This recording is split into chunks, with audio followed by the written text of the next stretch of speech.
ঢাকা বিশ্ববিদ্যালয়ের জাকসুতে এত কি ভোটার আছে শিবিরের? আপনি কি চিন্তা করতে পারবেন? এত কি ছেলেমেয়েরা শিবির করে? আপনি মানুষ শিবিরকে ভোট দেয়নি। আমি আরও কয়েকটা টকশোতে বলেছি, মানুষ দিয়েছে সুন্দরকে, মানুষ দিয়েছে স্বপ্নকে। মানুষ মানে ঢাকা বিশ্ববিদ্যালয়ের ছেলেমেয়েরা, তারা একটা চেতনাকে, তারা একটা স্বপ্ন লালন করে। সেই স্বপ্নের সাথে এই শিবিরের ছেলেমেয়েদের প্রার্থীদের একটা মিল খুঁজে পাইছে, বা তারা সিম্বল হিসাবে, স্যাম্পল হিসাবে তারা এদেরকে ভোট দিয়েছে। তার অর্থ এই নয় যে এরা সবাই শিবির করে। আপনি যদি এটাকে ধরে নিয়ে আপনি যদি উল্লাস প্রকাশ করেন, উচ্ছ্বাস প্রকাশ করেন আপনি জাতীয় রাজনীতিতে আপনি কি হুনুরে আপনি, তাহলে তো আপনি বিরাট, আমি জানি না আপনার আমসালা দুইটাই যায় কিনা। প্রায় সব রাজনৈতিক দল একজোট হয়ে জাতীয় পার্টিকে নিষিদ্ধের বিষয়ে উঠে পড়ে লেগেছে। 1 বছর অতিক্রম হয়ে গেছে, শুরু থেকেই প্রায় এই গল্পগুলোই ছিল, জাতীয় পার্টি বা আওয়ামী লীগের দোসর যারা আছে তাদেরকে নিষিদ্ধ করা হোক। আর দোসর তো আসলে অনেকেও আছে, 14 দলও তো দোসরের মধ্যেই পড়ে যায় অনেকটা। তো আপনি একজন জাতীয় পার্টির কর্মী বা নেতা হিসেবে আপনি কি বলবেন? না, ধন্যবাদ আপনাকে। বিসমিল্লাহির রহমানির রহিম। ওই আমাদের একটা গ্রামের প্রবাদ আছে, অসময়ে ভেবে করে ব্যাক কলে। ঠিক আছে, সময়ের 1 ফোঁড়, অসময়ের 10 ফোঁড়। আপনি 24-এর যে গণঅভ্যুত্থানটা হইল, এটাকে মানে বিপ্লবী রূপ দেওয়ার একটা সুযোগ ছিল, সেটা করতে পারেন নাই। এবং সেটা করতে যদি পারতো তাহলে আজকে এইগুলো নিয়ে এত বিপদে পড়তো না। যারা সরকারে চালাচ্ছে তারাও পড়তো না, এবং জাতিকে একটা গোলক ধাঁধার মধ্যে ফেলাইতো না, এবং জাতিকে রীতিমতো একটা দিকভ্রান্ত হইতো না। সেটা করতে পারে না। সেটা না করার ফলে আজকে এখন যারা জাতীয় পার্টিকে নিষিদ্ধ করার ধোঁয়া তুলছে বা দাবি তুলছে, তাদের উদ্দেশ্য এই 1 বছর পর একটু অন্যরকম ঠেকাচ্ছে। এই উদ্দেশ্যের মধ্যে গণমানুষের আকাঙ্ক্ষার প্রতিফলন আছে কিনা সেটা নিয়ে 1 বছর পরে প্রচুর প্রশ্ন দেখা দিয়েছে। 1 বছর পরে জাতীয় পার্টিকে নিষিদ্ধ করার যে দাবি তোলা হচ্ছে কোনো মহল থেকে, কোনো আপনার গায়ে মানে না আপনি মরল টাইপের রাজনৈতিক শক্তি বা রাজনৈতিক দল, যাদেরকে আমি বলি মাইক্রোস্কোপিক, যারা বাংলাদেশের রাজনীতিতে মানে ভুঁইফোড়, যারা বাংলাদেশের রাজনীতিতে এখনও রুডিমেন্টারি স্টেজে আছে। বাংলাদেশের রাজনীতির মেইন শক্তি হচ্ছে জনগণ, যার রাজনীতির মেইন শক্তি হচ্ছে রাজনৈতিক প্রক্রিয়া, জনগণ এবং রাজনৈতিক প্রক্রিয়া। সেই রাজনৈতিক প্রক্রিয়া কি? নির্বাচনের মধ্য দিয়ে মানুষের মতামতকে নিয়ে যারা রাজনীতি করে এবং রাজনীতিতে প্রতিষ্ঠিত হয়, এমপি মন্ত্রী হয়, জনপ্রতিনিধি হয়, পার্লামেন্টে যায়, তার মধ্য দিয়ে কোনো একটা রাজনৈতিক দল শক্তিশালী হয়, জনগণের স্পোক্সম্যান হয়ে ওঠে। এই যে কতগুলো দল বাংলাদেশে এখন জাতীয় পার্টি নিষিদ্ধ করার যে ধোঁয়া তুলছে, যে একটা অসম্ভব দাবি উচ্চারণ করছে, সেটার পেছনে জনগণ কতটুকু আছে এটার একটা গণভোট হোক দেখি। মানে আপনি বলতে চাচ্ছেন যে জাতীয় পার্টির সমর্থন কতটুকু আছে সেটার একটা গণভোট হোক? না, জাতীয় পার্টি নিষিদ্ধ করা হোক, একটা গণভোট করেন তো দেখি। আপনি করেন দেখি একটা আজকাল তো গণভোটের ছড়াছড়ি, কথায় কথায় গণভোট, মানে গণভোট কী জিনিস, কেন হয়, কোন পরিপ্রেক্ষিতে হয়, সেটা জানুক আর না জানুক, গণভোট। তো এখন গণভোট একটা করেন, ঠিক আছে। জাতীয় পার্টি, আওয়ামী লীগ নিষিদ্ধ করা উচিত। আওয়ামী লীগ বা আওয়ামী লীগ তো নিষিদ্ধ করে দিচ্ছে। জাতীয় পার্টিকেও তার কার্যক্রম বা তাকে নিষিদ্ধ করা উচিত কি উচিত না একটা গণভোট করে দেন, তাহলে তো লেটা চুকি যায়, আর তো কোনো সমস্যা তাই না। সেটা না করে আপনি কিছু ভুঁইফোড় রাজনৈতিক শক্তি, যাদের গণভিত্তি শূন্যের কোঠায়,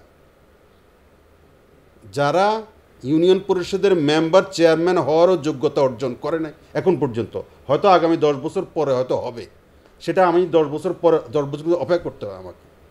সেই দলগুলো দাবি তুলছে যে জাতীয় পার্টিকে নিষিদ্ধ করতে হবে। এটা ছেলের হাতের মোয়া, এটা মাওবাড়ির আবদার না, কিন্তু রাজনৈতিক দল লাইসেন্স না, লাইসেন্স পারমিট না যে আপনি একটা ক্রাইম করলেন আর লাইসেন্স আপনি মানে ফর্টিফাই করে দিলেন, বাতিল করে দিলেন, লাইসেন্স আপনার স্থগিত করে দিলেন। রাজনৈতিক দল সেটা না। রাজনৈতিক দল মানুষের কারণে সৃষ্টি হয় এবং মানুষের মধ্যে বেঁচে থাকে এবং মানুষ তাকে মেরে ফেলে, জনগণ তাকে মেরে ফেলে, জনগণ তাকে উঠায়, জনগণ তাকে নামায়, জনগণ ডুবায়, জনগণ ভাসায়। সেটা না করে আপনি একটা লাইসেন্স প্রাপ্তির সাথে তুলনা করে আপনি তার লাইসেন্স বাতিল। জাতীয় পার্টি রাজনৈতিক দলের এটা কোনো লাইসেন্স প্রাপ্ত দল নয়, এটা একটা সংবিধিবদ্ধ, যেটার মালিক হচ্ছে জনগণ। জনগণ এই অধিকার দিয়েছে রাজনৈতিক দলকে রাজনীতি করার জন্য, ভোট করার জন্য, জনগণ সেটা ঠিক করবে। আচ্ছা, এখন প্রশ্ন হচ্ছে এরা কারা জাতীয় পার্টিকে নিষিদ্ধ করার ধোঁয়া তুলছে? আমি যদি 1 নম্বরে এখন এই মুহূর্তে আমরা আশ্চর্য হচ্ছি যে জামাতও এটার সাথে সুর মিলাচ্ছে। এই জামাত তো সেই জামাতকে নিয়ে তো আমরাও অনেক উচ্ছ্বসিত। আমি নিজেও অনেক আপনার টকশোতে আপনার ইয়েতে অনেক কথা বলেছি এবং জাতীয় অনেক উচ্ছ্বসিত তাদের নতুন নতুন বক্তব্যের কারণে, তাদের সততার কারণে। সব কিছু ঠিক আছে, কোনো অসুবিধা নেই। জামাতের মতো একটা ফোর্স, একটা শক্তি, একটা ব্যতিক্রমধর্মী শক্তি, একটা জাতীয়তাবাদী শক্তি, একটা ইসলামিক ফোর্স এই সমাজে আমাদের শতকরা 90% মুসলমানের দেশে থাকা উচিত। তার অর্থ এই নয় যে সেই জামাত কিনা আপনি জাতীয় পার্টিকে নিষিদ্ধ করার আন্দোলনে সামিল হইলেন। মানে আপনার উদ্দেশ্যটা কী লাগে? এই জামাত এই আন্দোলনে শারিক হওয়ার মধ্য দিয়ে তারা প্রমাণ করলো যে তারা শুধুই কেবল ক্ষমতা চায়।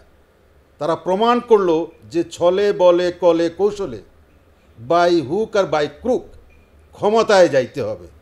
সেই ক্ষমতায় যাইতে গিয়ে যেমন নাকি 24-এর গণঅভ্যুত্থানের আগে যে আপনি যে ট্রিক করেছেন, সেই ট্রিক জনগণ খাইছে হয়তো।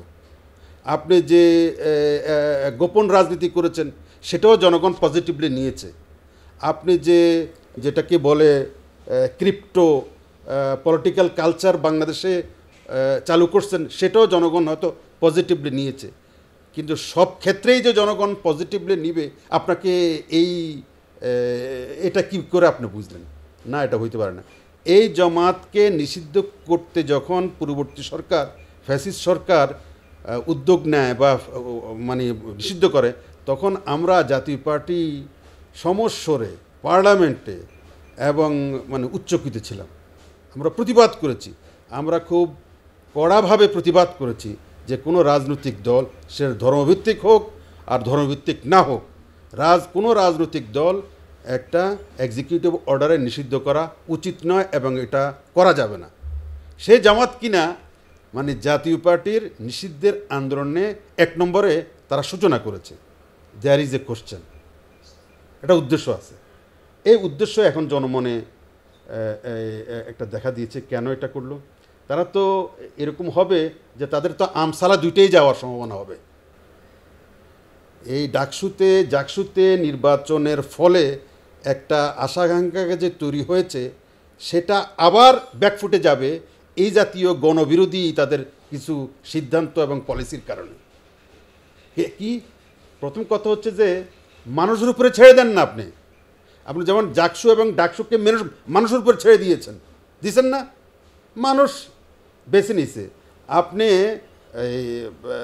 অনেকে মজা করেই বলে ঝড়ে বক মারা যায়, ফকিরে কেরামতি বাড়ে। ঢাকা বিশ্ববিদ্যালয়ের জাকসুতে এত কি ভোটার আছে শিবিরের? আপনি কি চিন্তা করতে পারবেন? এত কি ছেলেমেয়েরা শিবির করে? আপনি মানুষ শিবিরকে ভোট দেয় না। আমি আরও কয়েকটা টকশোতে বলেছি, মানুষ দিয়েছে সুন্দরকে, মানুষ দিয়েছে স্বপ্নকে।